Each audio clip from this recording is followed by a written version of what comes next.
জামায়াতে ইসলামীকে এখন আর কষ্ট করে মাঠ গরম করতে হচ্ছে না। তাদের রাজনৈতিক এজেন্ডার সিংহভাগ কাজই করে দিচ্ছে খোদ বিএনপি। অবাক হচ্ছেন? ভাবছেন এটা কিভাবে সম্ভব? দুই দল দুই মেরুর না হলেও তাদের রাজনৈতিক স্বার্থ ভিন্ন। তাহলে কেন বিএনপি নিজের কাজ ফেলে জামায়াতের কাজ করে দেবে? সমীকরণটা আসলে এত সহজ নয়, আবার খুব কঠিনও নয়। রাজনীতির দাবার বোর্ডে এমন এক চাল চেলেছে জামায়াত, যেখানে বিএনপি এখন অনেকটা বাধ্য হয়েই জামায়াতের দেখানো পথে হাঁটছে। আজকের ভিডিওতে আমরা বিশ্লেষণ করব সেই অদৃশ্য ফাঁদটি, যেখানে পা দিয়ে বিএনপি যখন জামায়াতের ঠিক করে দেওয়া মানদণ্ড অনুযায়ী রাজনীতি করতে বাধ্য হচ্ছে, কিভাবে জামাতের নেতারা সংসদে না গিয়েও বা ক্ষমতায় না থেকেও রাষ্ট্র পরিচালনার এক বিশাল প্রভাব বিস্তার করছেন এবং বিএনপিকে দিয়ে নিজেদের কাজ করিয়ে নিচ্ছেন। সেটি আজকের আলোচনার মূল বিষয়। শুরুতেই ফাহাম আব্দুস সালামের একটি চমৎকার পর্যবেক্ষণের দিকে নজর দেওয়া যাক। নির্বাচনের পরপরই তিনি বলেছিলেন, বিএনপির ভাগ্য আসলে খুব ভালো। কেন জানেন? কারণ তারা বিরোধী দল হিসেবে আওয়ামী লীগকে পায়নি, পেয়েছে জামায়াতকে। ভাবুন তো, যদি আওয়ামী লীগ বিরোধী দলে থাকত, তবে জ্বালাও পোড়াও আর সহিংসতায় বিএনপির পক্ষে রাষ্ট্র চালানো বা রাজনীতি করা কতটা কঠিন হতো। কিন্তু জামাত সে পথে হাঁটেনি বা হাঁটবে না। তারা এমন এক বিরোধী দলের ভূমিকা পালন করছে যারা শিক্ষিত, ভদ্র এবং আধুনিক। তারা বিএনপিকে কোনো অযথা ঝামেলায় ফেলছে না। কিন্তু মুদ্রার উল্টো পিচটা কি আমরা ভেবে দেখেছি? যদি জামায়াত ক্ষমতায় যেত, তবে বিএনপি তাদের এত সহজে ছেড়ে দিত? বিশ্লেষকরা বলছেন, কখনোই না। বিএনপি তখন আওয়ামী লীগ, বাম সংগঠন এবং শাহবাগের সবাইকে নিয়ে জামাতের বিরুদ্ধে এক সর্বাত্মক প্রতিরোধ গড়ে তুলত, রাষ্ট্র অচল করে দিত। আল্লাহ হয়তো এই দুর্বলতাটা জানেন, জামাতের সাংগঠনিক শক্তি অনেক, কিন্তু ক্ষমতায় গিয়ে চতুর্মুখী ষড়যন্ত্র সামাল দেওয়ার মতো পরিস্থিতি হয়তো এখনও তৈরি হয়নি। তাই হয়তো আল্লাহ তাদের ক্ষমতার খুব কাছাকাছি এনেও সরাসরি মসনদে বসেননি, বরং তাদের দিয়েছেন এমন এক অবস্থান যেখান থেকে তারা ক্ষমতায় না থেকেও ক্ষমতার নৈতিক নিয়ন্ত্রণ নিজেদের হাতে রাখতে পারছেন। এখন আসা যাক মূল খেলায়। জামাত কিভাবে বিএনপিকে দিয়ে তাদের কাজ করিয়ে নিচ্ছে? বিষয়টি হলো স্ট্যান্ডার্ড সেট বা মানদণ্ড তৈরি করে দেওয়া। জামায়াতের রাজনীতিতে এমন এক নৈতিকতার মানদণ্ড দাঁড় করিয়েছে, যা টপকানো বিএনপির জন্য এখন জীবন মরণ সমস্যা হয়ে দাঁড়িয়েছে। আপনাদের নিশ্চয়ই মনে আছে, সোহরাওয়ার্দী উদ্যানের জনসমাবেশে জামায়াতের আমির ডাক্তার শফিকুর রহমান একটি ঐতিহাসিক ঘোষণা দিয়েছিলেন। তিনি বলেছিলেন, আমরা ক্ষমতায় গেলে বা আমাদের এমপিরা নির্বাচিত হলে তারা রাষ্ট্রের কোনো প্লট গ্রহণ করবেন না, শুল্কমুক্ত বা ট্যাক্স ফ্রি তাদের সুবিধা নেবেন না এবং এলাকায় কোনো উন্নয়ন প্রকল্প হলে কাজ শেষে পাই টু পাই হিসাব জনগণের সামনে দাখিল করবেন। এটি ছিল এক বিশাল ঘোষণা। বাংলাদেশের প্রেক্ষাপটে এমপি মন্ত্রী মানেই যেখানে গাড়ি বাড়ি আর বিত্ত বৈভবের পাহাড়, সেখানেই ঘোষণা ছিল প্রচলিত রাজনীতির গালে এক চপেটাঘাত। নির্বাচনের ঠিক দুদিন পর জামায়াত নেতা শিশির মনির আবারও মিডিয়ার সামনে এসে সেই পুরনো ওয়াদার কথা মনে করিয়ে দেন। তিনি স্পষ্ট জানিয়ে দেন, তাদের দলের এমপিরা পূর্ব ঘোষণা অনুযায়ী কোনো সরকারি সুবিধা, প্লট বা শুল্কমুক্ত গাড়ি নেবেন না। ব্যাস, খেলাটা ঘুরে গেল ঠিক এখানেই। জামায়াতের এই ঘোষণার পর বিএনপির অবস্থা হলো শ্যাম রাখি না কুল রাখি। বিএনপি দীর্ঘদিন ক্ষমতার বাইরে, তাদের নেতাকর্মীদের অনেক প্রত্যাশা, অনেক বঞ্চনা। কিন্তু যখন তাদের প্রধান মিত্র বা প্রতিদ্বন্দ্বী জামায়াত ঘোষণা দেয় যে তারা কোনো সুবিধা দেবে না, তখন বিএনপি যদি সেই সুবিধা নেই, তবে জনগণের কাছে তারা কি হিসেবে চিহ্নিত হবে? জনগণ তখন আঙুল তুলে বলবে, ওই দেখো, জামাত সুবিধা নেই না, আর বিএনপি লুটপাট করতে এসেছে। এই নৈতিক চাপে পড়ে বিএনপি বাধ্য হল একই সুরে কথা বলতে। বিএনপির জ্যেষ্ঠ নেতা সালাউদ্দিন আহমেদকে শেষমেশ ঘোষণা দিতে হল যে বিএনপির এমপি মন্ত্রীরা কোনো শুল্কমুক্ত গাড়ি বা সরকারি পদ গ্রহণ করবেন না। লক্ষ্য করুন, এই সিদ্ধান্ত কি বিএনপির স্বতঃস্ফূর্তভাবে নিয়েছে, নাকি জামায়াতের সেট করা ট্র্যাপে পা দিয়ে তারা তাদের নৈতিকতার প্রতিযোগিতায় টিকতে গিয়ে এটি করতে বাধ্য হয়েছে?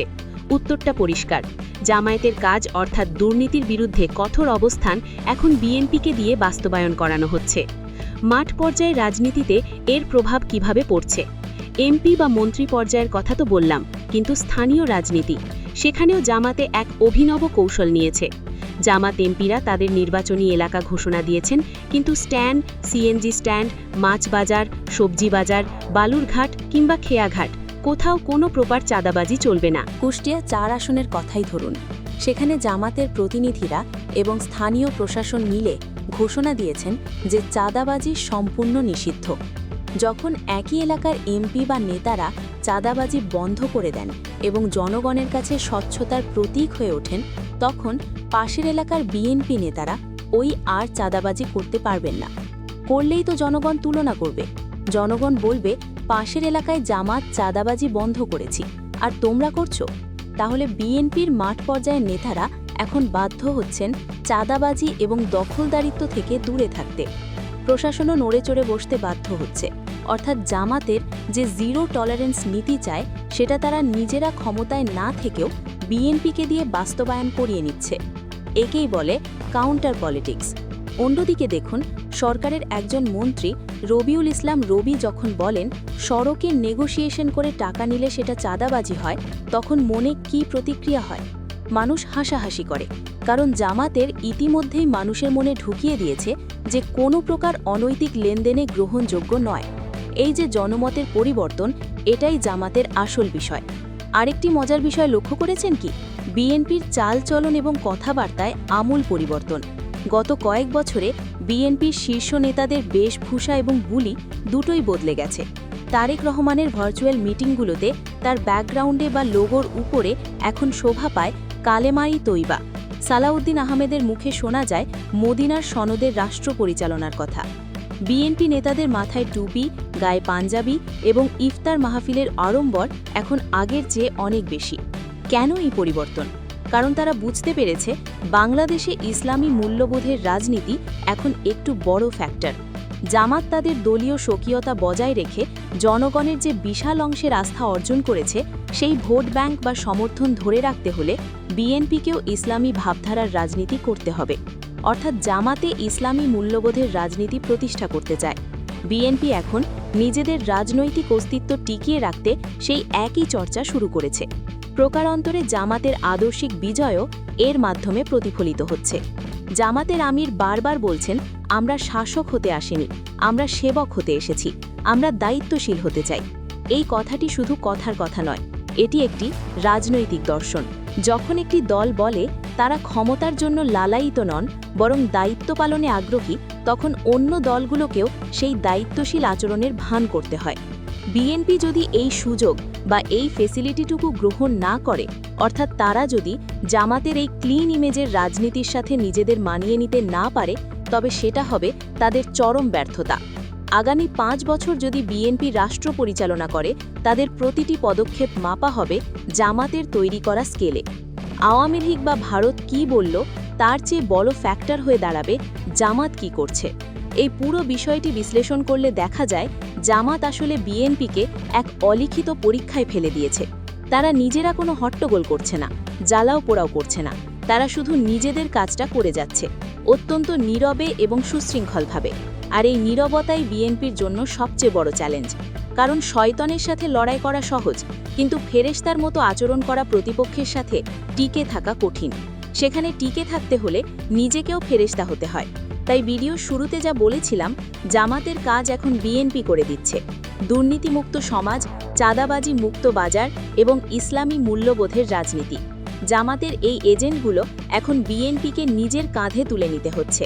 জামাতের 3 ভাগের 1 ভাগ কাজ করছে পরিকল্পনা ও কৌশল দিয়ে, আর বাকি 2 ভাগ কাজ বিএনপিকে করতে হচ্ছে মাঠের রাজনীতি ও প্রশাসনিক বাস্তবতায় টিকে থাকার জন্য।